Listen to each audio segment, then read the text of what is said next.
The last portion of the conference, last segment, the second half of the afternoon.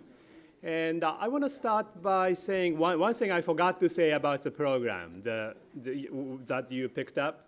The program includes, instead of the schedule for the conference and the schedule for tomorrow, there's a piece, the English translation of Masa's op-ed in Japanese, which appeared in Nikkei Shimbun, the Nihon Keizai Shimbun, which is a equivalent of Wall Street Journal in Japan, as the first op-ed piece of this year in 2015.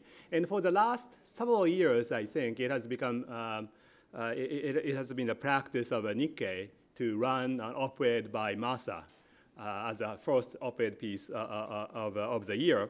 And this year's piece was has been translated into English, and we included that in the program because I thought this is nice to, it's nice to see what kind of things, well, one of the things Masa has been interested in lately. And recently, when he did an op-ed for Nikkei, he often talked about the economic growth and productivity growth issues of Japan, including the one in 2015. And that's something you can read in the program.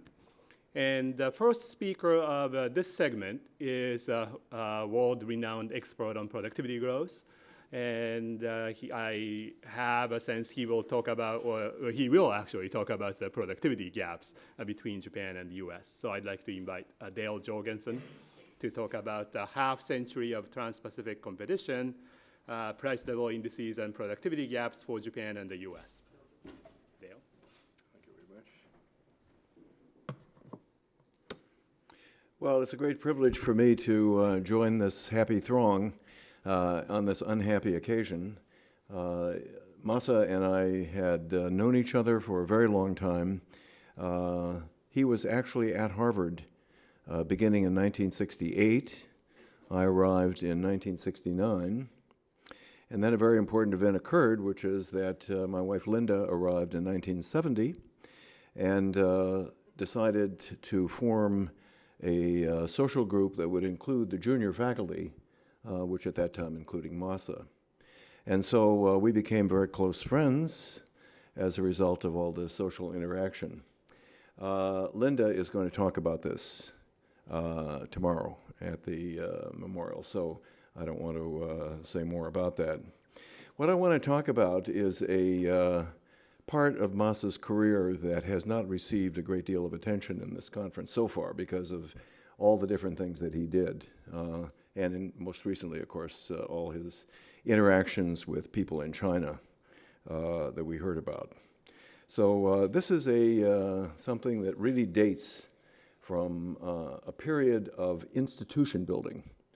So Masa was, as you've heard, a great economist, and he had enormous influence around the world and devoted enormous energy and talent to his scientific career. And we're all familiar with the results that he obtained. And we've had people who are the most familiar, people who've collaborated with him, people who are his students tell us about that. But what is less well known, although I think it came through with the discussion of China, is Masa as an institution builder. And he actually had enormous talent in this area. And we've heard about the role that he played at Tsinghua from Yingyi. And that is basically an institution building activity. And he played a very fundamental role from the beginning. So what I want to talk about is the experience on which this great institution builder cut his teeth, so to speak. And that was an assignment which he received in reforming a part of the bureaucracy in Japan, his native country. And this is something that was a rather unusual assignment for him because the institution was a research institute which was part of MITI, the Ministry of Industry and Trade, Of course, now it's the Ministry of Economy, Trade, and Industry, METI. METI originally established a research institute under the directorship of Ryotaro Kamiya, a very distinguished senior figure, considerably older even than me, but a person who is still alive, I'm happy to say, and well. And this was part of the bureaucracy. It was a research institute within the ministry, and therefore reported to appropriate people in the ministerial hierarchy, all the way up to the minister himself or herself.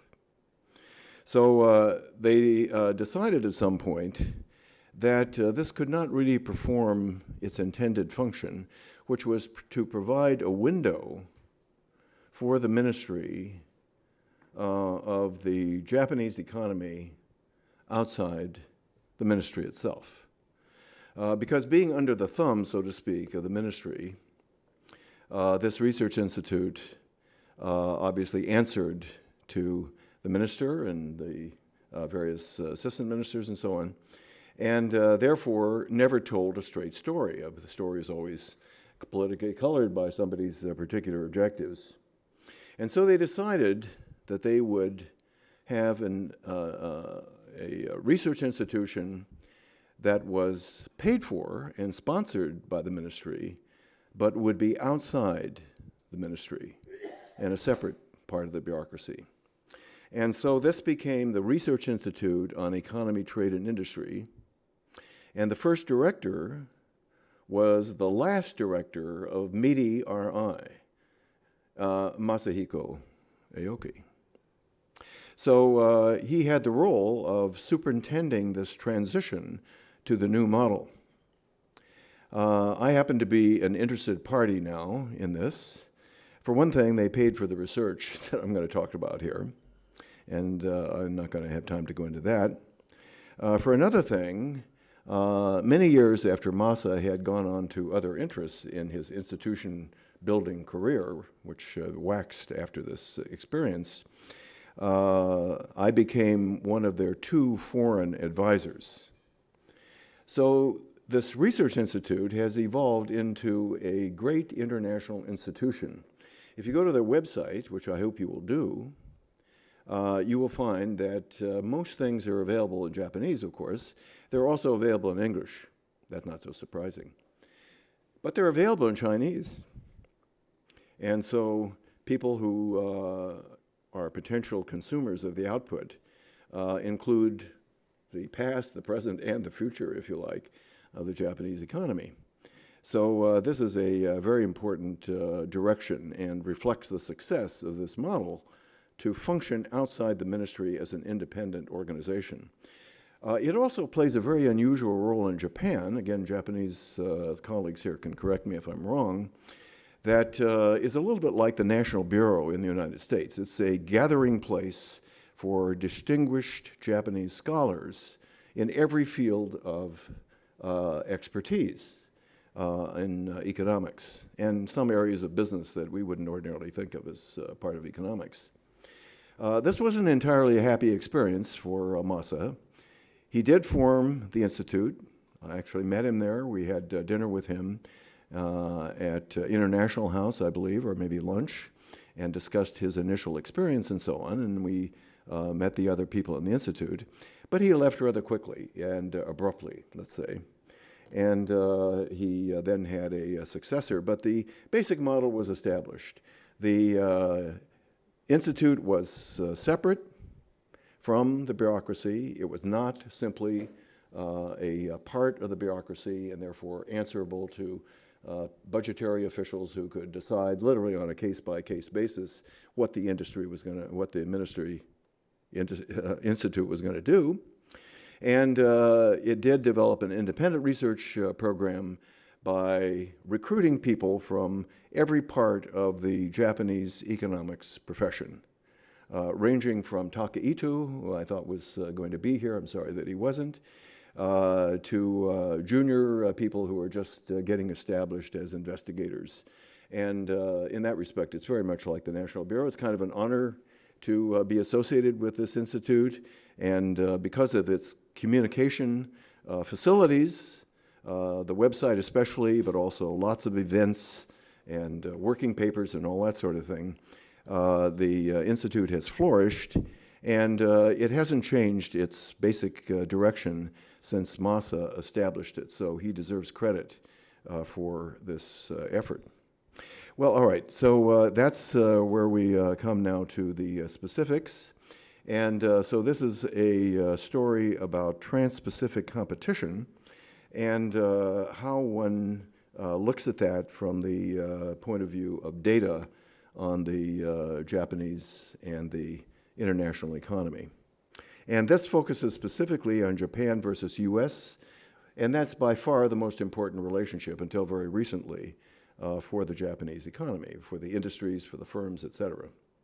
And so just to give you a thumbnail sketch of the history, 1955 is 3 years after Japan regained sovereignty.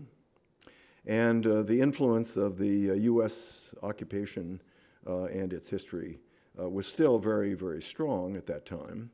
But one of the things that was accomplished very early after regaining sovereignty was essentially to begin to build what turned out to be an incredibly complex and sophisticated data system, a system of accounts for the Japanese economy. And that began really in 1955. And it goes forward to the present. And we're going to make use of all this information, which was a formidable undertaking. So this is collaborative work, since it involves the US, with a collaborator of mine named John Samuels, who is an official at the US Bureau of Economic Analysis, which does our national accounts. Koji Nomura is a professor at Keio University and a faculty fellow of RIDI. And he is a great master of the Japanese statistical system, which is not, like you can say almost anything in Japan, simple and easy to understand. It's anything but transparent.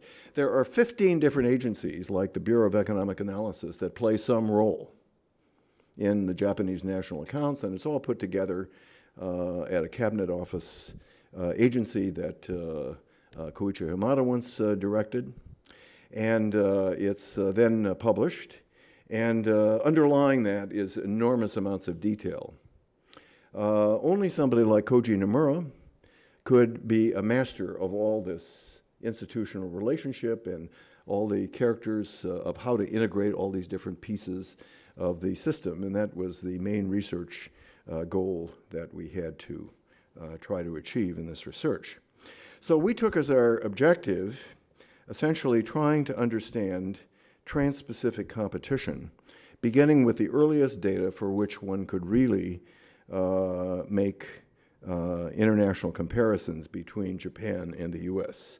And so that's the setting of the initial data set that we put together. But the purpose of this data set in the current Japanese setting is essentially to deal with the needs of the negotiations over the Trans-Pacific Partnership. And I want to remind you, especially the Americans in the audience, that this is something to which there appears to be an international consensus about how to proceed with the further integration of the US and Japanese economies through Trans-Pacific partnerships that will also involve another dozen countries, but not China. That's the main thing. And in particular, the US Congress has passed the Trade Promotion Authority, called Fast Track, which was an initiative of the Obama administration. It's one of the few cases of bipartisan cooperation within the US government, the Congress and the administration recently. And so that cleared the pathway for the completion of the negotiations. You probably remember the reports about this. And so now there is an attempt to ratify this agreement. The agreement itself has just been released, and so there's now a lot of detail available. And of course, you have to be a good deal more than an economist to understand the makeup of these international agreements. There are lots of things in there, the details about which you don't want to know, about how they negotiated, some particular agricultural commodity to get Senator so-and-so on board in the final vote. So after all this had been done, remarkable as it was from the political point of view, Prime Minister Shinzo Abe visited the United States. You probably remember this, right? Most of you. And on April 29th, he discussed the Trans-Pacific Partnership in an address to the US Congress. Imagine President Obama addressing the Japanese Diet in Japanese. Can you imagine that? No. Can you imagine Prime Minister Abe addressing the US Congress in English? Well, if you heard his broadcast, you can, because that's exactly what he did. Now, of course, you can say, well, after all, he spent a whole year at USC. That's very relevant, of course, here at Stanford right now. So we know that USC is a distinguished institution, and the football team isn't bad either. And Prime Minister Abe did visit there, and despite his distinguished background as a very traditional figure in the whole history of the country, really, and the latest generation, he did learn English and speaks it very credibly. I mean, you wouldn't say this is a native speaker, but on the other hand, if you compare it with what we ask for, say, as deans or chairmen or something like that of departments, it would pass muster. He'd be able to teach a class at Harvard, I can tell you. Well, okay. So, as of 2015, myself and my two co-authors analyzed Trans-Pacific competition because we wanted to ask the obvious question, exactly how is this going to contribute to the advances of Abenomics, which we've heard a little bit about from Koichi today, and I'm sure we'll hear more about, hopefully over dinner. Very, very important topic. So the basic story is one that I think is familiar to most of you, and that is that the Japanese economy started the period of independence in 1953 by beginning a period of relatively rapid growth. And then a prime minister named Ikeda announced the income doubling plan over what was going to be a decade going forward from roughly 1960. But in fact, the Japanese economy during that decade grew at 4 times, not twice, what it had been at the beginning. And so it was a tremendous success, and it was powered, among other things, by the fact that the Japanese currency, the yen, was completely undervalued at a fixed rate of 360 yen per dollar. Buying things in Japan, if they were made with the same technology and the same factors, would offer enormous advantages. But at the same time, that was very helpful in overcoming the big competitive disadvantage of low productivity. Remember that Japan was still, in 1953, recovering from the Great Pacific War, as they call it in Japan, or as we call it, World War II. And so that involved literally the whole country being burned to the ground, with a couple obvious exceptions. And of course, Masa had lived through that. He knew all about it. Well, that was the good story. And then along came 1973, and there was the first oil shock. And that eroded some of the advantage, but it was preceded by the Nixon shock, in which Nixon essentially relaxed the fixed exchange rates assumptions that had led the U.S. To run larger and larger deficits, and he replaced it by a system of flexible exchange rates. Nonetheless, and this is part of our story, Japan continued to grow, not at these double-digit rates, but it continued to grow at rates that were considerably more rapid than the U.S. That's quite remarkable given Japan's more recent experience, which of course we document here, right? So it turned out that the Japanese economy benefited a great deal from the fact that the yen continued to be greatly undervalued up until the time of the Plaza Accord of 1985, which was an agreement negotiated among the G5 at that time. That wasn't the G7, but the G5. And this is something that led to a revaluation of the yen.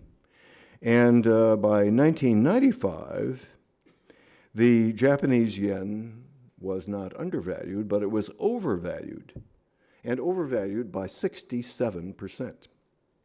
So that was a huge shock to the Japanese economy, and of course led to the famous lost decades beginning around 1991 and continuing more or less up to the point at which Abe took office. Well, that was, of course, a great deal of bad news, but the yen continued to be overvalued for a very, very substantial period of time and nearly achieved parity until another shock resulted in first an economic crisis and then a response that affected the valuation of the yen. Under Chairman Ben Bernanke, whom we were discussing just a minute ago, the Federal Reserve vastly expanded its balance sheet in response to the crisis through what is called quantitative easing. My longtime Japanese friend, Nobuyuki Nakahara, was at that time a member of the policy board of the Bank of Japan, and he was the inventor of quantitative easing. But the Bank of Japan backed away from continuing this policy because other countries refused to go along with it. So when the US adopted quantitative easing in response to the great financial and economic crisis of 2007, 2009, the Bank of Japan refused to respond. Governor Shirakawa, in fact, makes speeches about why it was inappropriate to do what the Fed was doing.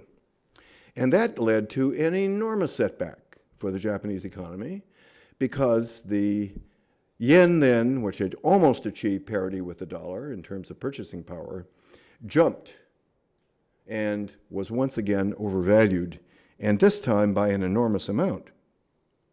And the consequence of that was that Japan suffered a greater economic downturn during the US financial and economic crisis of 2007 and 2009 than the US. Much more severe, more like 19% than the US, which is more like 8%. So even though we had what we regarded as a severe shock to the economy, in Japan it was much worse because of the Bank of Japan's decision not to use an approach to monetary policy that had been invented in Japan only about 15 years earlier. Well, okay, so that's the basic story of the exchange rate, and I'm going to show you a couple graphs where we can see that and then wrap up. But I do want to say something about the other side of the relationship between the US and Japan, which I alluded to before and which Takeo mentioned. And that is the idea that there was a productivity gap. And in 1955, Japan had about half the productivity of the United States. But that gap gradually closed, and by 1991, at the time of the beginning of the lost decades, the gap was nearly closed. It then reopened, and reopened greatly as a consequence of the failure of the Bank of Japan to respond, and opened up a tremendous opportunity for Prime Minister Abe to move in and declare a new economic regime. And by contrast with the old economic regime, which had been defeated by all the events that we've just rehearsed. Well, that's our basic story. So what happened was that Japan began to go backward in terms of converging to the United States, and now relative productivity of the two countries is back more or less to where it was in 1980. So that's a huge reversal. And so that is the basic story that comes out of this. Now, of course, in order to do that, in order to make that story as transparent as I've tried to, you have to have two basic ideas. You have to have what I call the price level index, which is the measure of how much or how little a currency is overvalued relative to another one. And as I said, at the beginning, in 1955, with a fixed exchange rate was 360 yen to the dollar. That's a period where the yen was greatly undervalued. Then it gave rise to this period where it was overvalued, and it was only in February of this year that Japan overcame the overvaluation of the yen that had started in 1985. So this has been a very difficult period for Japan, and we have documented all of this in detail. And the price level indexes are part of the story. The second part of the story is the productivity gaps, and I've already alluded to that, and so that's our basic story. So now I want to show you a couple graphs, and then I'll wrap up. First of all, this is an example of a trend which you are going to hear a lot about, not at this conference, but as we go forward. It used to be that we put these numbers together as part of the national accounts. But within the last 3 or 4 years, a new concept has come forward, which is the idea of global accounts, in principle involving every country in the world. And this is an example where we have integrated the US and Japanese accounts, literally, and made them into a single accounting system. And that required enormous amounts of detail, which is available only in the bowels of the Japanese statistical system. There is an organization within the Ministry of Economy, Trade, and Industry that collects all this information about relative prices in Japan and the United States at a level of detail where you can actually use it for this purpose. We then organize that into a joint Japan-US table, and the future of national accounting is that these tables will grow. They are now at the range of about 40 countries. There's an official version at the OECD that has about 60 countries, and we're on the way to including the rest. Well, all right, so this is our basic story. So we put together our price data. I've already mentioned that. We have here all the sources, and so we have that at the industry level, and we get a rather different picture. But this is the story that I wanted to tell you, and if I'm successful here, I will figure out how to do this. Okay, so here is the 360 yen to the dollar. Here's what the relative prices were, and you can see that the relative prices of the yen and the dollar were well below parity, which would be 1. That would be right along here. Could you speak up? I'm sorry? Could you speak up? You can see this would be parity if the numbers here that would be equal to 1. So that would be here. But in fact, the relative price of output in Japan and the United States is the dark line, and the yen is undervalued.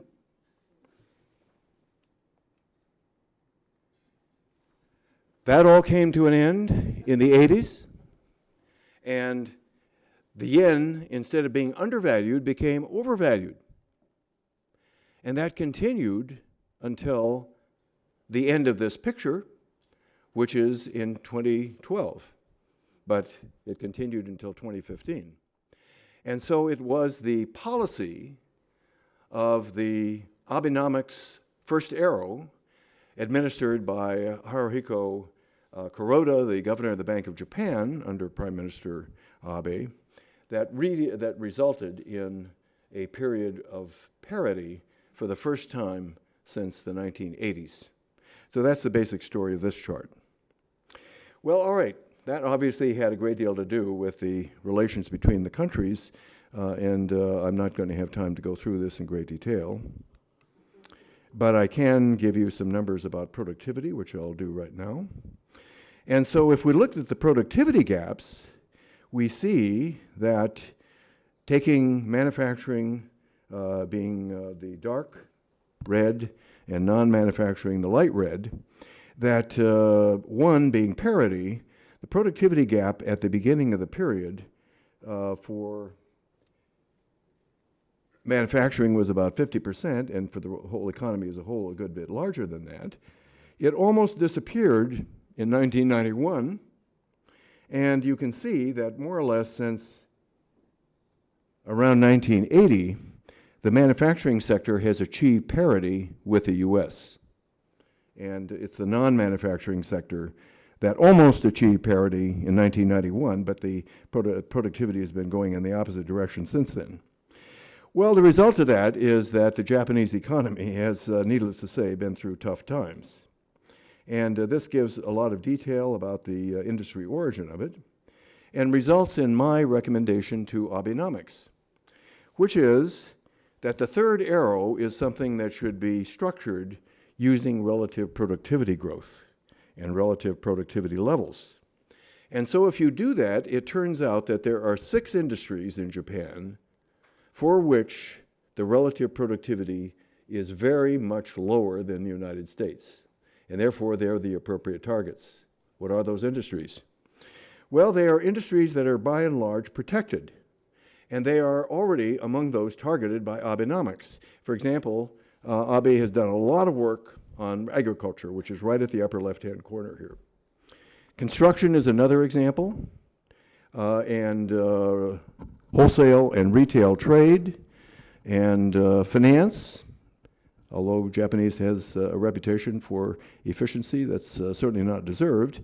And basically, all of these industries are industries in which Japan has a big productivity disadvantage, and as a consequence, even if you achieve parity in terms of the exchange rates, it will be impossible for Japan to be competitive. Why should these be the target of Abenomics? Why should this be the third arrow? This should be the third arrow because without doing something about these industries, which are protected by the Pacific Ocean, think about that, it's impossible for the Japanese economy to achieve the objectives of Abenomics, which is to revive the economy. Well, that's our story then, and just to summarize the 3 basic points, exchange rate policy is extremely important and has been extremely important in Japan. Point number 1, okay? We knew that. That's why the first arrow of Abenomics is, in fact, exchange rate policy, right? 2, the basic story about over and under evaluation of the yen has to be played off against the relative productivity levels, right? The real side, so to speak. We need both prices and quantities. This is not a set of story where one or the other will do the job. And if we focus on those industries where the productivity disadvantage, even with parity in the exchange rates, is insufficient to make the industries competitive, those are the targets of Abenomics. The third arrow. The second arrow, of course, is flexible fiscal policy. All right, so there is our basic story. This is a way of designing policy in such a way as to take into account the main historical facts, the nature of exchange rate determination, and essentially the opportunities that are created by the fact that history has left us with a legacy, in the case of Japan, of protected industries that have to be the subject of strategic policy of reform. That's the basic idea. To do that in reverse used to be called industrial policy, but at any rate, that's the end of our story. So you've been a great audience, and I think I've run out of time, and thank you very much. Thank you, Dale. Let's take one question. First of all, Masa did very courageous act to fight with the old rigidity of bureaucrats. Unfortunately, he didn't succeed, but I admire his understanding of the issues as well as his courage to challenge that. But tomorrow probably I'll talk about this a little more. One thing I would like to thank Dale Jorgensen is that among almost all Japanese scholars are against using monetary policy for Japan, and particularly scholars are very obstinate. And I looked for data and reasoning how I can justify economic recovery based on asset market, meaning foreign exchange market, lower yen, and stock market. And Professor Jorgensen's article was the only one that I could use. And he kindly invited to his lecture at Harvard to discuss together, but I had some other commitment, so I couldn't make it. But so today I had the full story, but Koji Nomura and Dale Jorgensen really It's not too late. made my life much easier. And after that, Mr. Abe understood all of them, probably even better than I did.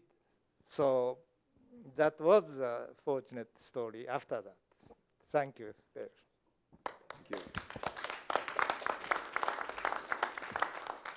The next speaker is Abner Greif, who's my co-organizer of this conference and also Masa's collaborators to establish comparative institutional analysis.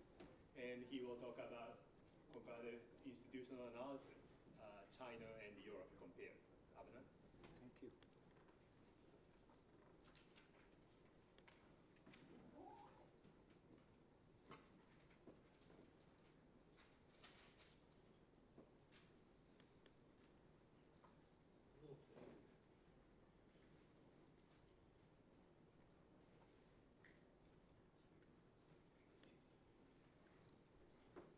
Okay, it's a great pleasure being here, despite the unfortunate circumstances in which this conference takes place. Masa was a full professor when I came here to Stanford, and between him and Pardadas Gupta, it was hard to decide who is the more smiley full professor in the department. Both of them were always very, very nice, simply nice people. It was for me, it was like the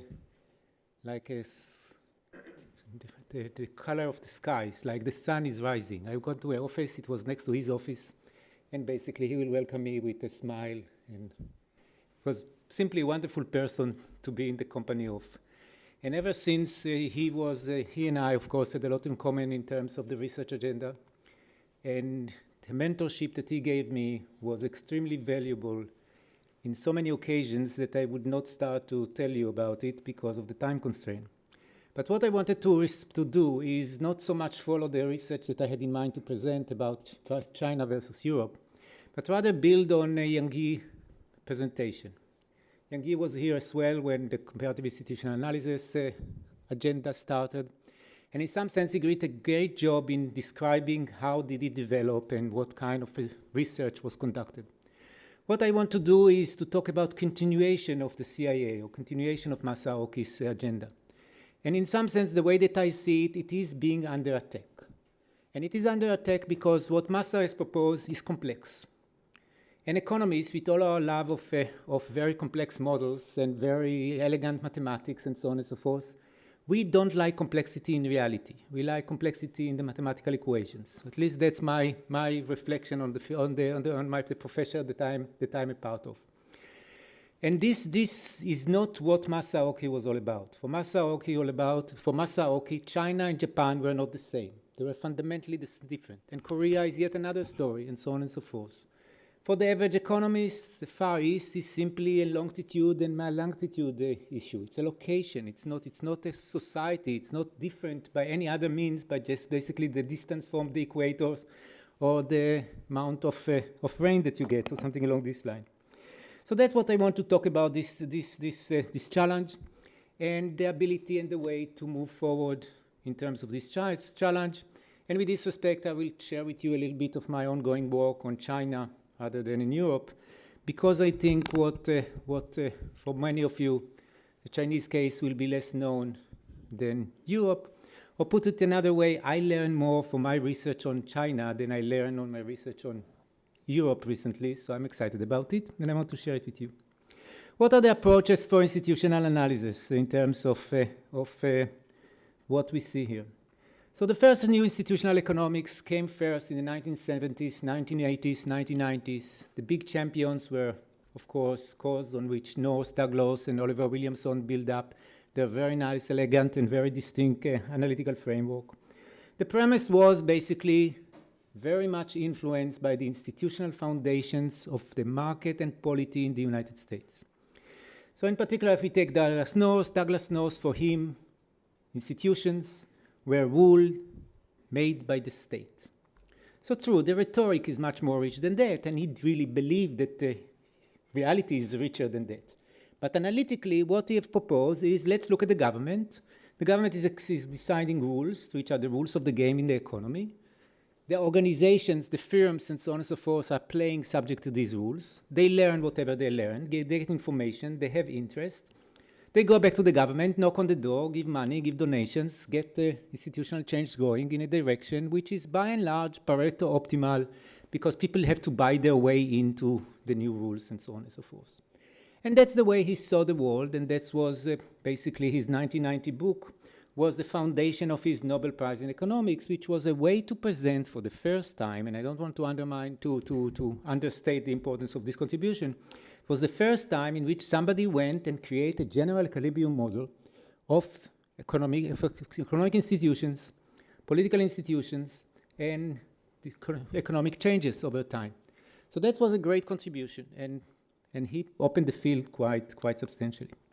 The second approach that basically started in the 90s or the late 80s, just like Chiang Yi was saying just a moment before, partly because of the better tools that we had in terms of analytical micro foundations of behavior, game theory, mechanism design, but also because of the opening of new areas of the economic of transition, basically the opening of the Cold War, or the end of the Cold War in '89, the opening of the Eastern Bloc to new economic ideas.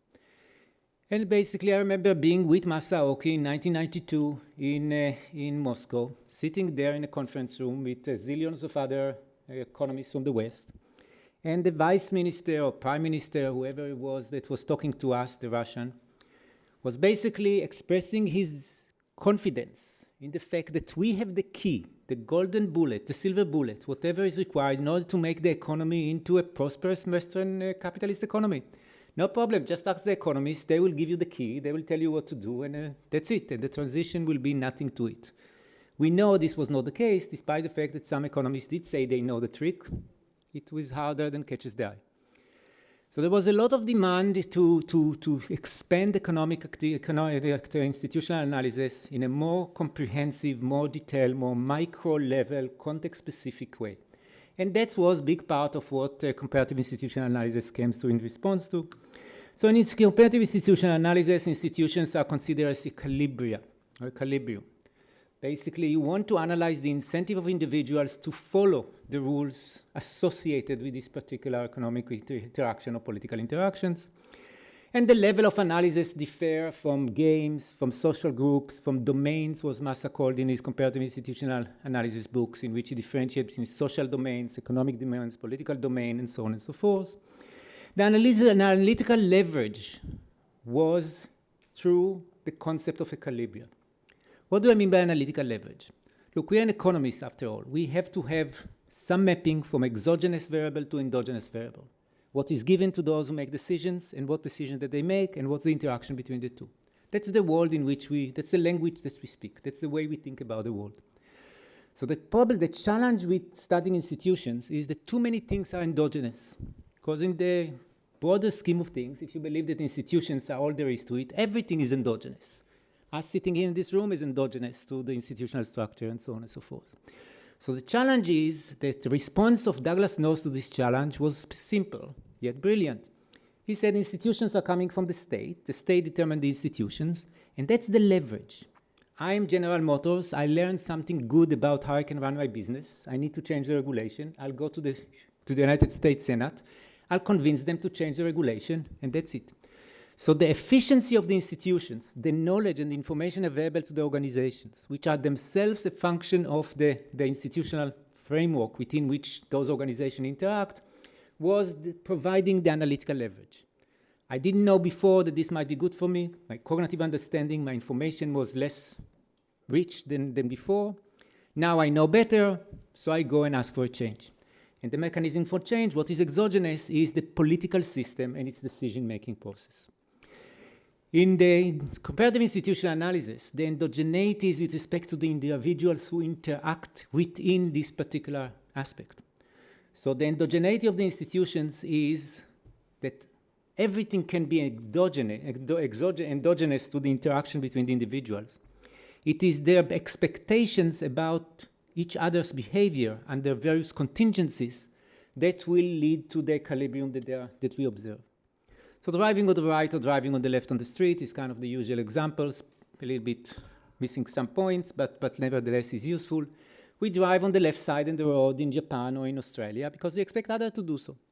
And there are some rules in this society that tell us to drive on this side. But we don't drive on the left side in Australia and the right side here because we have preferences or we read the rules, but because everybody else is driving this way and we have a new nice car that we don't want to ruin, and besides it's pretty unpleasant to ruin when we are sitting inside.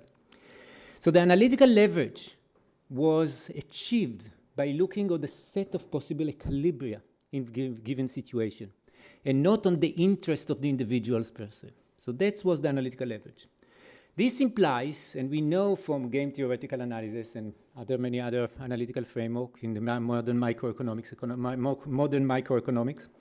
that multiple equilibria or multiple outcomes can be associated with a given exogenous situation.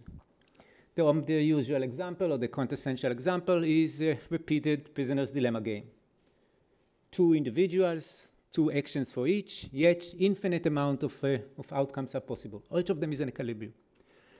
That's provide to many economists that says the implication of what they took from this observation is that there is nothing we can do. Equilibrium selection is such that those analytical framework are not useful.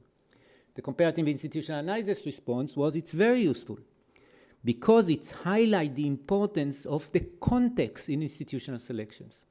Institutions selected over time based on the history, based on the society, based on the politics, based on leaders, based on aspects that are specific to the situation that we have to learn. I would not use example because I ran out of time, but the idea is that you have to study institutions by paying attention to the context and to the history of the individuals and the organization that are interacting. And that makes life complex. I remember driving in an elevator in Chicago in Coz, and he told me that he believes that economists will never be good in institutional analysis. Why? Because economists do not pay attention to the detail. That was his perspective. I don't know if this detail of his description of the economists is appropriate or not, but as an historian or somebody who was trained as a historian, I could relate to the idea that economists are not trained to looking at the details. Then in around 2000, a new analytical framework came to the frontier in terms of institutional analysis. Specifically, what we see there, what this analytical framework, which may be referred to as elite control, is coming from the macroeconomic side of economic profession, not from the micro or from the political economy. Douglas North's political economy, Massa, CIA, and so on and so forth. On the micro side, this is the macro approach. And the macro approach basically claimed that economic institutions are politically determined. No society doesn't really matter. That's the basic assumption. The economic elite is basically controlling the political system, and they create institutions that serves their interest. So the leverage here, the analytical leverage, is the interest of the elite. The elite have power because they have money. Because they have power, they can shape the economic institutions, and they shape the economic institution to serve their interest. So the Meiji Revolution transpired because the elite decided that they have to get rid of the shogunate and get going with some good, better institutions that will lead to economic growth and it will enable them to fight the imperial powers. But everything is about the interest of the elite. Note that the name of this revolution is not explained in this analytical framework. Why is it called the Meiji Revolution? Because of the emperor, Meiji. Why do they need the emperor in order to have a revolution if they have the guns to achieve whatever they want? That is not explained. There is no role into this observation that Meiji Revolution is called after the emperor in this analytical framework. Comparative institutional analysis will say, okay, the emperor brings something to the fore, some unifying factor, some legitimacy, political authority that other people will not have. But if they won't have the gun, they won't be able perhaps to put him in place. But still it was important to have him. So the question, the elite control framework is basically the dominant approach in economics for the study institutions today, not the comparative institutional analysis. And being part of this group of comparative institutional analysis, I'm definitely in a place or in a position to say it without undermining somebody else. This is my line of work as well. The reason is that this analytical framework, is using the tools of economics, in particular econometrics, cross-country and panel regressions, instrumental variables and different regressions, state-level case studies. All of this is being mobilized to show that the interest of the elite dominates institutional changes. And the two perhaps most famous papers in this respect is The Colonial Origin of Underdevelopment by Simoglo, Johnson, and Robinson, and Why Europe, the Growth of Europe. And again, the colonial origin of underdevelopment claims that underdevelopment around the world is a reflection of the fact that in the process of colonialisms, extractive institution, extractive elites was put into place, and they basically zip all the gain from the economy, and they keep everybody else ignorant, disenfranchised, no ability to vote, under the gun, under whatever it requires in order to make the elite retaining its power. So giving up development or creating development implies losing power by the existing elite, and that's why they don't want to do so. Why did Europe succeed? The opening of the Atlantic has led to increase in trade, which was not under the control of some ruler, like the Queen and Kings of England, which implied the rise of new elite that challenged the old elite, and surprisingly enough, this new elite, for whatever reason, or the mixed new elite, for whatever reason, have chosen to create good institutions. So that's the line of argument. So note what the premises of the elite control. The premises are important to realize. The first one is laissez-faire. Adam Smith came back to visit us yet again. Adam Smith has claimed that we don't have to explain markets. Markets are endogenous. There is no, what Masa was talking about, market, or Joe Stiglitz at the time as well. We're talking about market-enhancing institutions, or even or even institutions, political interventions that come to remedy market failures. This is not in the mind of Adam Smith. For Adam Smith, markets are organic. They are organisms. They emerge whenever people can interact, can barter and trade. People will do it, and market will emerge. That's the nature, human nature. The implication is that you don't have to study any institutional features that leads to markets. Markets emerge by themselves. They are growing on the ground. What you have to learn is what prevents from this natural process to transpire. And Adam Smith says mercantilism, that's what prevents market from emerging. And that's why we need to get rid of mercantilism. We need the society to leave the economy, the politics, to leave the economy alone, laissez-faire, and everything will be fine. The markets will make the nation rich.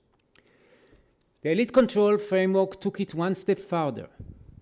In order to achieve development, all what you need to do is not to have these mean elite controlling the process of development. If there would not be a conflict, class conflict, between the elite and the non-elite, then development will transpire. So the challenge, therefore, the analytical challenge implies that you have to study conflict and not to study cooperation. Cooperation is natural. Conflict is what we need to study. So that's the first premise. The second premise is, as of the elite control view, is all societies are inherently the same. They are based on clans, on classes. The elite, the rich, and the poor, the non-elite. And that's all what you have to know. That's all what is important. And that's why we can run regressions of a few hundred years, because every society is the same. So that's why the variables does not change, despite the fact that England in 1600 is not England in the 1900s. In order to create transitions to development, therefore, the development requires some exogenous shock that will undermine the existing elite and will open the door to more inclusive institutions or non-elite control state. Upon reflection, going back to Masa, these premises, these two premises, cooperation and development does not have to be explained, it's organic, and conflict and the mean institutions provided by the elite is all there is to, or has to be removed to create growth, and class conflict is all there is to it, is exactly the two premises that Masa has adopted at some point in his life and rejected. Definitely the class conflict is a neo-Marxist or Marxist phenomenon. And again, it's not that it's not an important factor in reality. It is an important factor.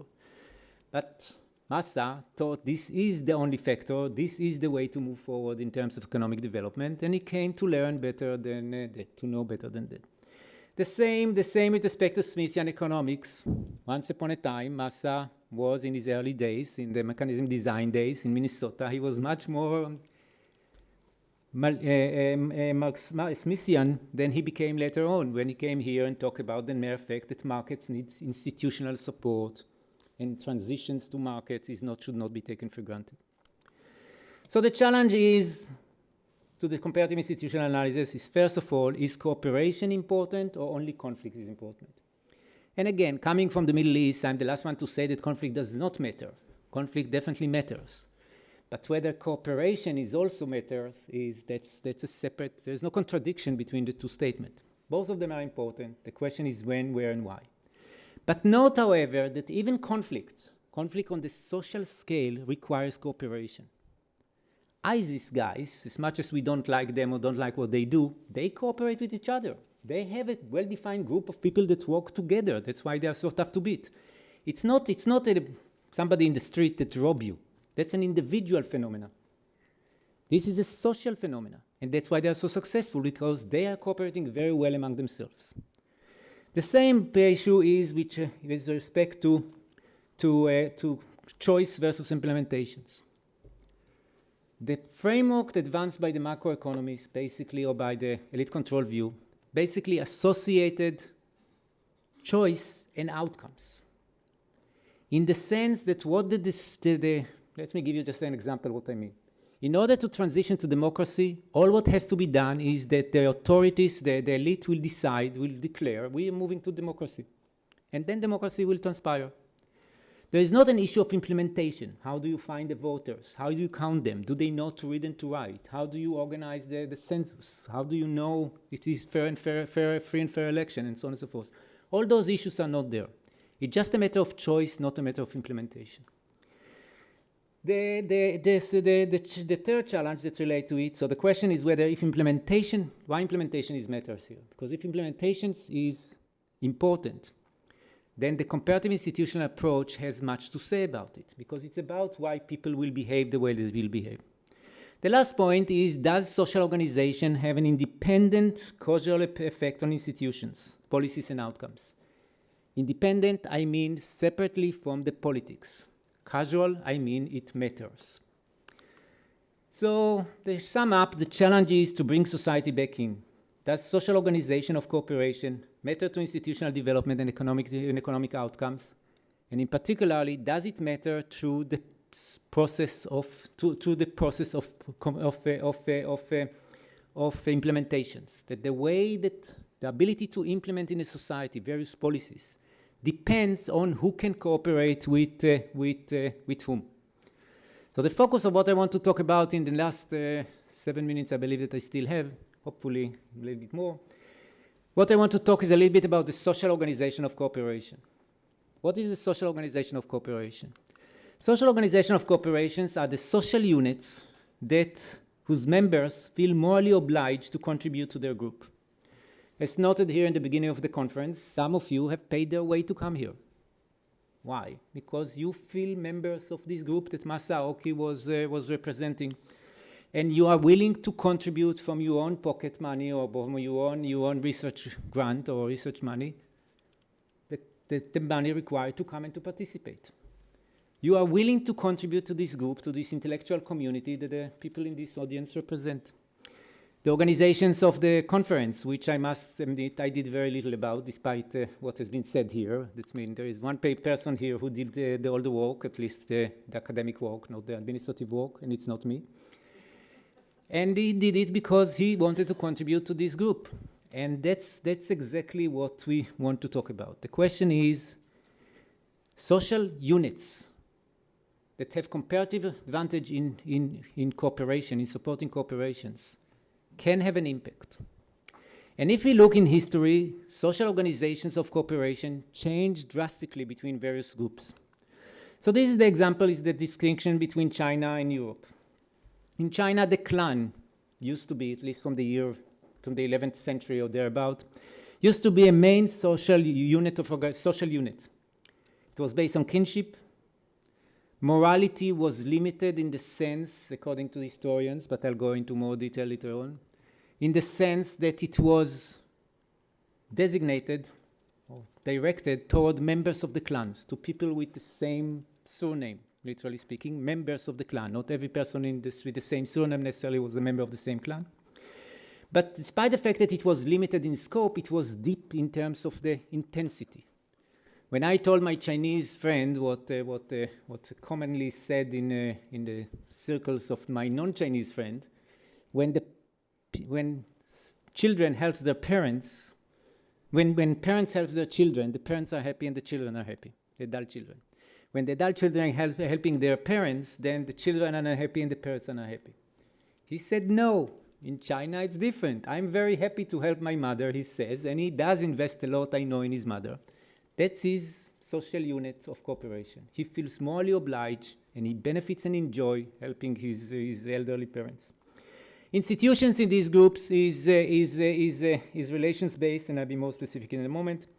The city in the Europe or the cooperation is based on interest. What brings us together is our interest, the firms, the municipality, the charity, and so on and so forth. The morality is generalized, and the institutions are law-based. And that's pretty fast. But why is it so difficult to study these things? Why do economists do not study cooperation so much as they study conflict? And the reason, especially when you're talking about history, is simple. Conflicts are visible. Cooperation is harder to see. Cooperation happens under the water. Wars happens on the battlefield. And we got the evidence from that. So the historical records, so basically the question is, how can we integrate social history into the analysis of institutions? And again, I want just to reflect a little bit that we can do it. It just requires looking at data sources that we usually ignore. In particular, one data source that I was looking up is the issue of Chinese genealogy. So this information that I'm going to present is based on 10% samples on the 50,000 some genealogies records, of which I have a register about. So this is, to the best of my knowledge, the largest data set which was quantified in terms of genealogy. I do have now the 50,000 observations, and we'll see what it tells me. And basically, it shows that genealogies in China not only prevail in most regions of China, but it also prevails to the very present. After 1979, about 1,100 out of the 5,000 observations that I have here were genealogies that were renewed at this period of time. I also know from other sources what do they do, because the China Social Survey asked people if they know about a clan-based organization, and what do they do? So we know what their function is, and their function is to help them, to assist the members of the surnames. The dynastical distribution of the clans, I won't enter into it, but what I want to say, there is a lot of information here. And the information enables us to identify that the emergence of the clan was not because it was good for the elite. It was because it was good for the people themselves. They did it, it came up from bottom up, not from up down. This is, the clans in China are not a product of the elite, despite the fact that the state in the 10th and 11th century was interested and did not block the emergence of the clans. But the clans becomes large and important. So again, I will skip all this because I really don't have time, but let me just show you one thing. Let's mean criminal law. Criminal law, 2 minutes, so I'll go somewhere else. Okay. So let me just, the state is a function of society. I did say that one of the main interests here is to show that society can have an independent causal force on this organization of the state. So here is the summary about what China legal system was like in the 19th century. This is the Great Qing Code, presumably a good reflection of what was under the Ming, the previous dynasty as well. And as you can see on the left-hand side, there is the content of the Great Chinese Code. There are sections: punishment, revenue, war, names and general, government personnel, riots, and government workers. Those sections are parallels to the ministries of the state, and they regulate the relationship between the state and these individuals. Even when individuals are not members of the state, like a family, the relationship between this unit will be classified in the ministry that is relevant to the state, not to the individuals. Family, for example, is under the revenue, the Ministry of Revenue. Why would it be under the Ministry of Revenue? Because the family is a tax-paying unit. So they're not interested in inheritance law, in the contractual relationship between husband and wife, their proper joint property, and so on and so forth. This is not there. It's the text which really matters. So what was the code of law that regulates relationship between people? Not between people and the state, between people themselves. This you can see on the right-hand side. This is the content of 151 clans, clan genealogies, that has 316 clan rules. Those are specifications of the rules that governs the relationship between each member of the clan and other people. Look at the content. Okay, stop is, let me finish the sentence and I'm done. The content is simple. Not to 906 out of the 200-some rules are intra-family, between people of the family, the extended family, the household. The intra-clan is another 900. So those are people interacting in the clan and below. Only 5 to 408 are between clans. And the 246 other ones are basically beliefs and values. This is what regulates the life of people. And this is clan specific. And this is family even specific, or household, large household specific. This is a very different structures of the legal system than exist in the West, in which the state was the intermediary. The state was governed the relationship between individuals. And I can go on like this and basically demonstrate that the social organizations of China by clans can explain such bizarre or such seemingly unrelated phenomena, such as why did China lose its silk industry to Japan? And if you'll ask me the question, I will answer, but the answer will be long, but I ran out of time. Thank you very much.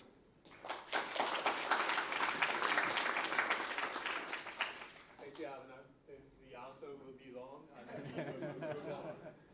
the last presentation is by Frank Fukuyama, who flew back from Toronto this morning.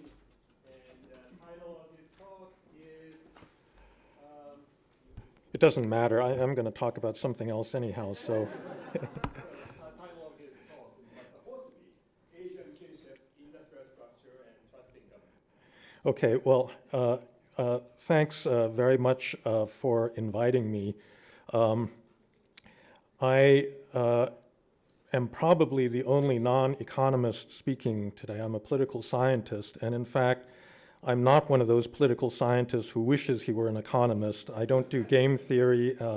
I don't do econometric analysis. I guess you would describe me as a historical institutionalist.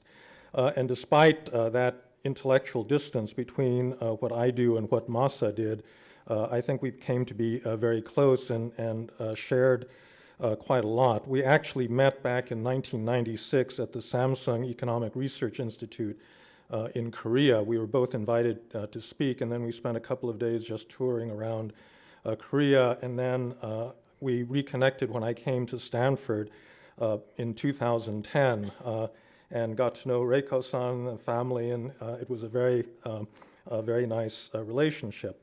And this led to probably one of the strangest experiences in my life, which unfortunately I think may have been in some sense connected to Masa's passing, because about a year ago we went out to lunch in Menlo Park, and he said, well, we want to take a trip to give a joint talk in China.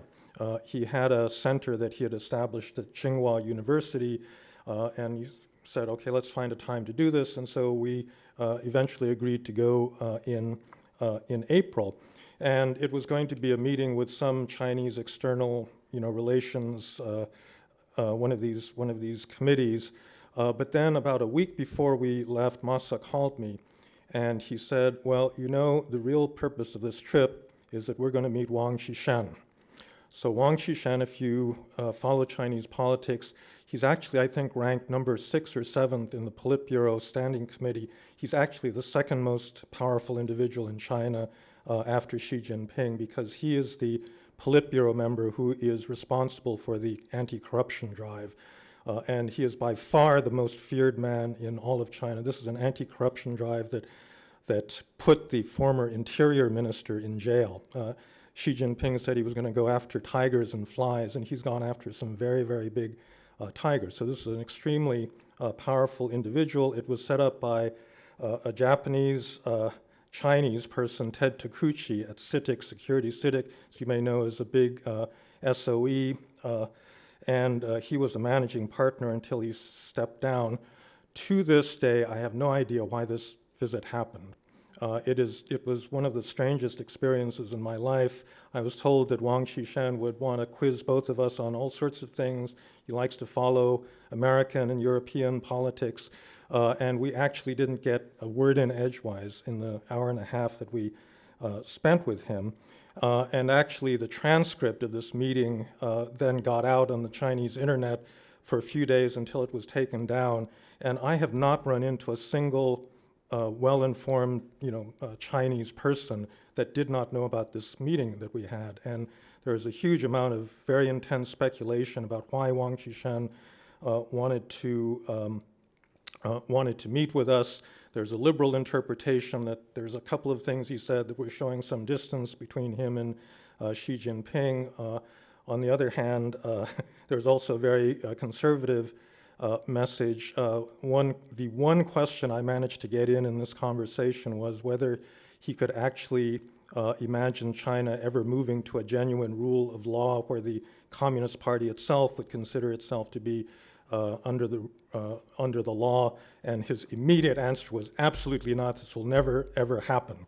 Communist Party cannot give up its leadership. So, and then the transcript of this mysteriously appeared on the internet, and there's been a lot of discussion of this. And to this day, I really do not understand. And unfortunately, I'm afraid that this probably did affect Masa's health. Because, as you know, Beijing has not got great air, and I think he made 4 trips to Beijing in that single month of April of this year, and then, I think that did in some way contribute to his health problems.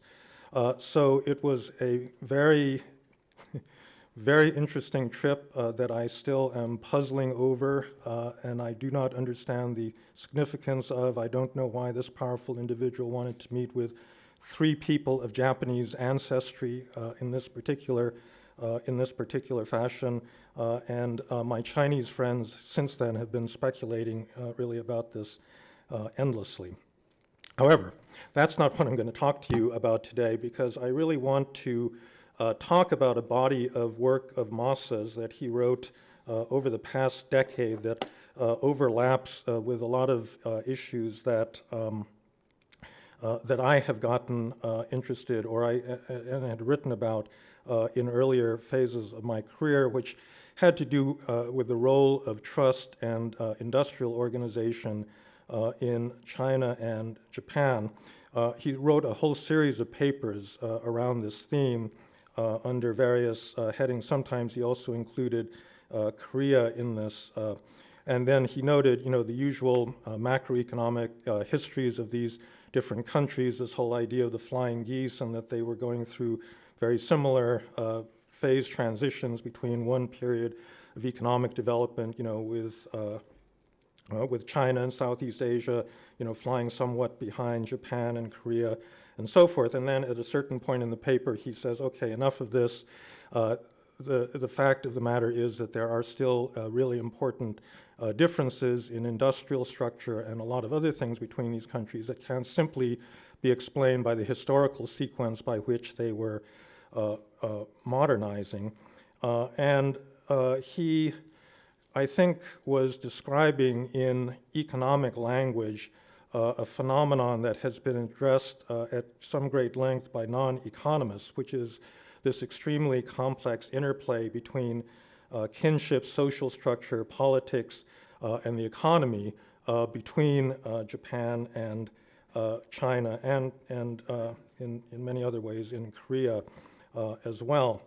And the argument that he made in this part of his writing really had to do with what he thought was a misunderstanding of the differences, that people said that in fact late Qing China and the late Tokugawa period in Japan differed because Japan had feudalism, that is to say decentralized political power, whereas China was a centralized monarchy. Therefore Japan was very much like feudal Europe. I mean, that was a very common comparison that a lot of historians have made. And he said this was basically not right in certain ways, that Japan was indeed decentralized, but what had happened but that the real differences really had to do with the nature of tax administration in the two societies. So in Qing China, it was a foreign regime, and it was a foreign regime that was very late in the dynastic cycle. It had little legitimacy and little ability to actually collect taxes directly, as, for example, the Ming Dynasty dynasts could do early on in that period, and that led to the outsourcing, basically, of tax collection to a complex structure that had to do with that was led by the local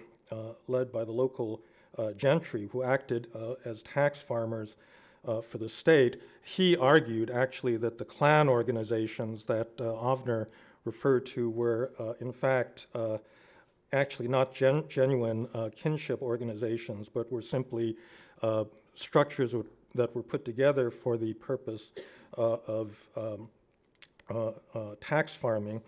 The problem was that in China in this period, the exactions as a result of the incursions of a variety of imperial powers, Britain, France, Germany, and Japan, all placed a very heavy tax burden on the society, and the central state was undermined, and the tax burden actually became so oppressive that the state as a whole broke down in the revolution of 1911.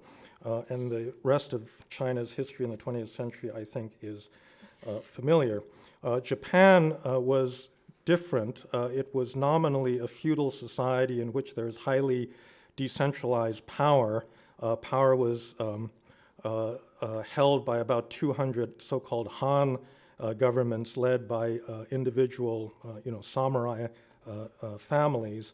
But there was actually a fair amount of uniformity in the Han administrations, and the method of tax collection was actually quite different because the Han governments allowed the villages to do their own tax collection and allowed them to keep the surpluses beyond a certain level of taxation. I mean, this kind of contradicts Mansur Olson's assertion that, that states are basically predatory tax collectors that will maximize their tax revenue in any given period. The Han governments were not doing that. Local governments were, that is to say, local villages were allowed to self-organize in order to collect these taxes, and this led to a very different level of trust at a village level between China and Japan. The common metaphor in China is that peasants in a Chinese village are like a tray of sand. They're just loose grains that have no internal social cohesion.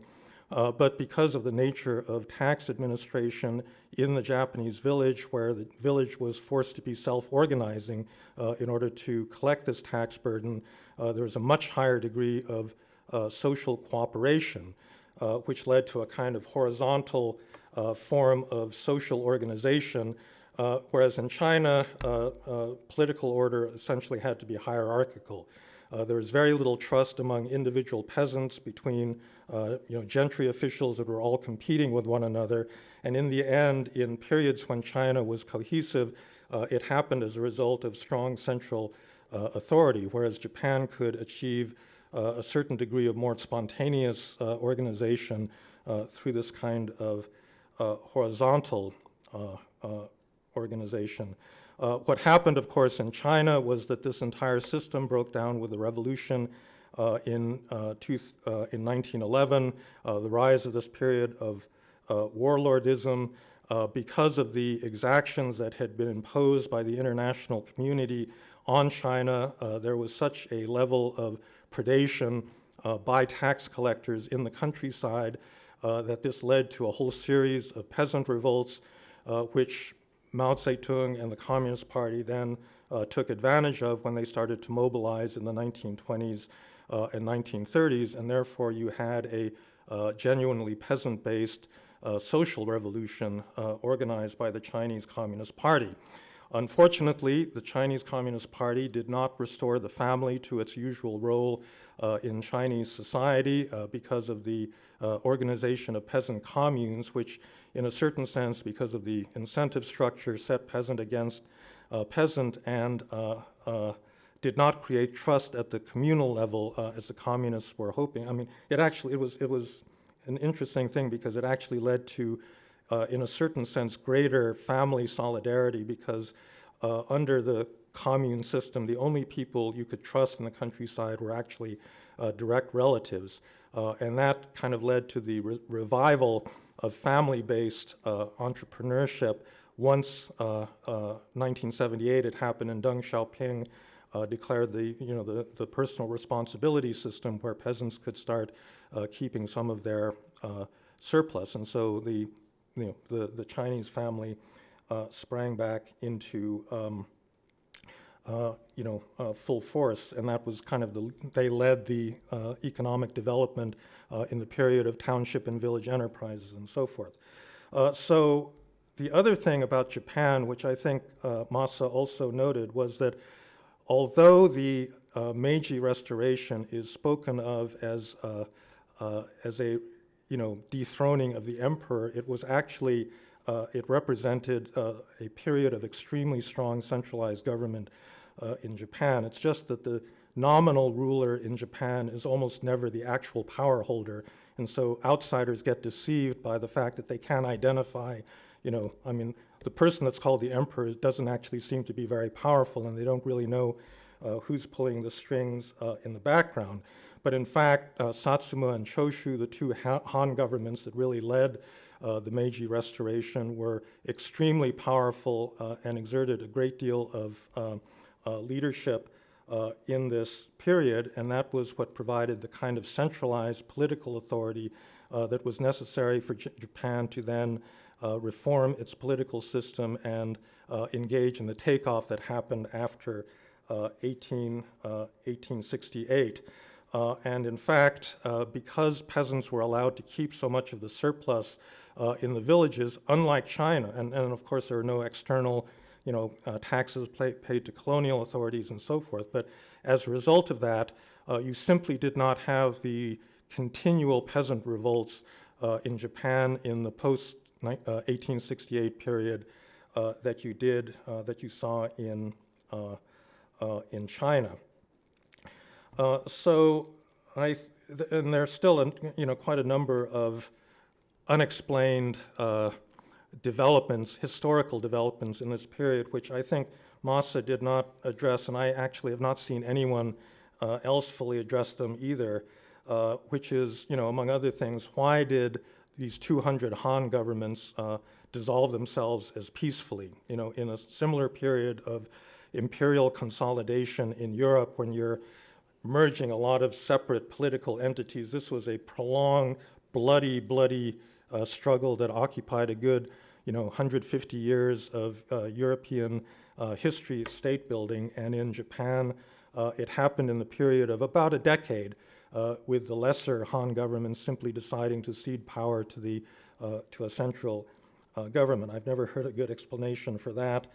Again, why these governments were not maximizers in the sense of Mansur Olson, but had a much more, greater sense of the need for a certain kind of communal solidarity in the peasant groups below them. So I would just like to comment on this period, because Masa was really using an economist language to talk about something that a number of other social scientists and historians have dealt with using a slightly different vocabulary. So Barrington Moore, who wrote a very famous book called The Social Origins of Dictatorship and Democracy, at least famous for older generation political scientists like me, it was published in 1968, made a very, very similar observation to the one that Masa made, which is that peasant life in China and Japan is completely different, that there is a solidarity, a social solidarity in the Japanese village, the traditional Japanese village, that simply did not exist in the Chinese peasant community, where each peasant family saw itself in a kind of Darwinian competition with the other families, whereas in Japan you had a high degree of social trust that allowed for the development of a lot of other kinds of generalized trust institutions. A second important distinction had to do with kinship. Japan is sometimes described as a Confucian society, and I think this is simply not true. Confucianism is it's an ideology that is centered on the family, in which political relationships replicate the structure of the family, in which actual family relations dominate social structure. And Japan was really quite different from this in many ways, just looking at the rules on adoption. So in China, you had a system of equal inheritance among male heirs in the family. This is one of the reasons that there was constant agrarian discontent in China, because the sons would split up family property, the plots would be too small to really sustain a family, they'd sell out to a money lender, there would be a tremendous amount of social conflict as other rich people then tried to reconsolidate these plots and so forth. For reasons that I've never heard a good historical explanation for, like Europe, the Japanese had a system of primogeniture in which the eldest son inherited the entire estate of the father, and therefore estates could be kept together in much larger units. Japan is fundamentally not a Confucian society. Confucianism is an ideology that puts the family above other social organizations. So, classic case of this in China: if the police knock at the door of your family compound and they say, "Where's your father? He's committed a crime." In Confucian morality, you do not tell the police where he is, because your obligation to the family trumps your obligation to political authority. In Japan, you report your father, because your obligation to the daimyo supersedes your obligation to kin members. And family structure, so Avner in his talk was talking about clan organization. Clan organization doesn't exist in Japan, and it hasn't for centuries. Japanese family organization is basically based on nuclear families and has been for a very long time, and the rules of inheritance are actually quite different. So in China, and also I would say in Korea, that is a kind of super China in terms of the familism, your property has to go to your male heirs, divided usually equally among them. And one of the big problems in that kind of Confucian society is what happens if the eldest son or the series of sons are big idiots and they don't know how to run the family business. You have to go through all sorts of shenanigans in order to try to import somebody from the outside that is a competent manager. In Japan, you had a very different kind of practice where you could adopt a talented stranger and make that individual the heir of the family fortune, because you had this very easy matter of fictive kinship. In fact, Soichiro Honda, the founder of the Honda Motor Company, thought that his sons were a bunch of boobs and actually, moved very seamlessly. Well, the company had been turned into a modern corporation in any event, but it is simply much easier in Japanese culture to shift over into an impersonal corporate form of organization than it is in China. In China, there's a very strong inclination to keep businesses within the family, which then in places like Hong Kong and Taiwan has had a big effect on the size of companies, where for a very long period, Chinese companies had a big problem scaling upwards, and they could not adopt a modern corporate structure because essentially you couldn't trust people outside of your kin group. Whereas Japan in the 19th century had already shifted to a corporate form of organization because culturally it is simply much easier to accept a stranger, essentially adopt a son if your son is incompetent into your family. Second, or the third, important point is that there was a very strong. I think the so-called feudal period in Japan is misunderstood because there's an incredible amount of homogeneity across the more than 200 Han domains that existed before the Meiji Restoration. And so there is actually a high degree of cultural unity that then was the basis of a common culture once the government had centralized after 1868. And then a final important difference, I think, has to do with the nature of leadership in China and Japan. In China, the nominal leader is the real leader. The emperor is the emperor, and the emperor actually exerts some real power. There was one slight exemption to this. When Deng Xiaoping, later in his career, stepped down as the general secretary of the party and he simply became the head of the military commission, he was actually pulling strings behind the scenes. But this is not typical in Chinese politics. Usually the general secretary, president, whoever, the nominal power holder is the real power holder. In Japan, it has really never been the case that the real power holder is someone typically behind the scenes. So those of you that are not Japan specialists, I dare you to name a single one of the Meiji oligarchs. We can name important leaders in Chinese history, but nobody knows the name of the people that actually modernized Japan because they typically hid behind the emperor. They did not put themselves forward as charismatic leaders. And this has been typical, I think, typical difference between Japan and China. So Japanese and Chinese decision-making differ structurally.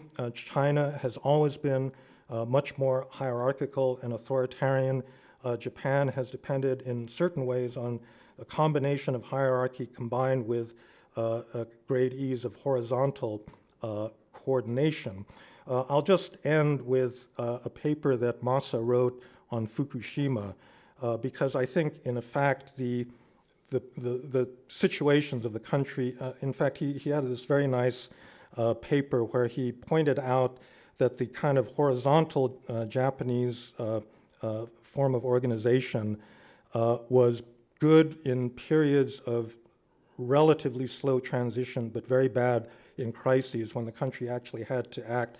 So I guess in order to make this all coherent, what I'm saying is that the Meiji period was one in which there was actually a lot of hierarchical leadership in Japan, which is not typical in Japanese society. It's much more typical to have this horizontal form of organization, but historically, for a bunch of contingent reasons, you had strong hierarchical leadership at the time of the Meiji Restoration.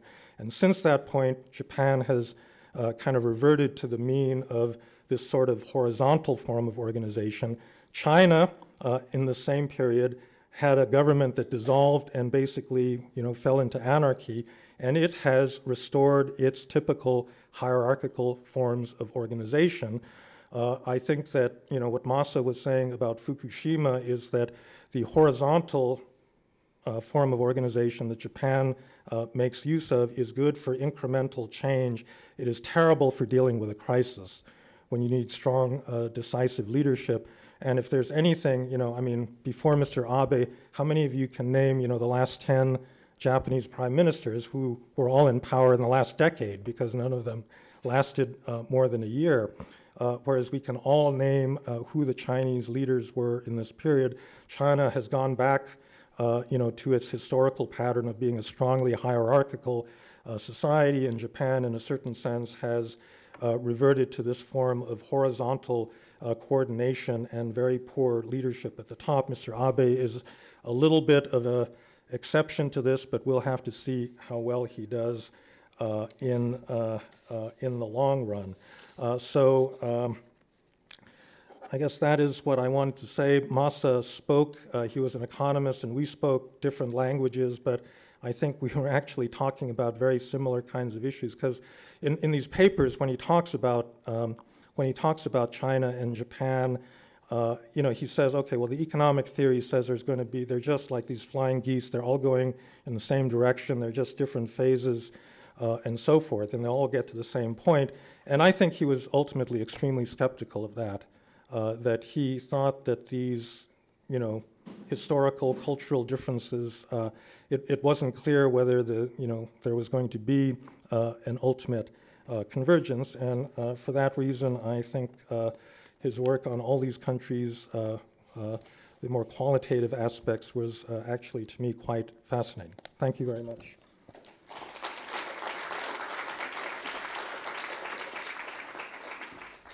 Thank you very much, Frank. And this concludes the conference of today. And I hope you all enjoyed the conference as much as I did. And one thing I took away from this conference is that there were many presentations, talks on diverse topics by the top experts on diverse fields. And somehow they seem to fit together. And I saw lots of common themes shared by more than 2 talks. So that was surprising and wonderful. Please give another applause to all the speakers today. Yeah. And I want to thank again FSI, GSB, CPER, and Economics for sponsorship for this conference. And I want to thank staff members of Bechtel Conference Center and APAC for a smooth operation for today's conference. And now we have a reception outside of this room, just outside this room, and everyone is invited to that. So please stick around, enjoy a drink, and share your memories about Masa with others. And for speakers and family and close friends of Reiko, we will have a dinner back in this room. But I need to ask you to get out of this room now too, because we need to set up for the dinner. So the speakers and family will be called back to this room at 6 p.m. So please not go too far. One more important announcement. I hope many of you will come back for the event tomorrow. we will not have another name tags or programs. So keep your name tags and programs and bring those back here tomorrow. So we go out to reception.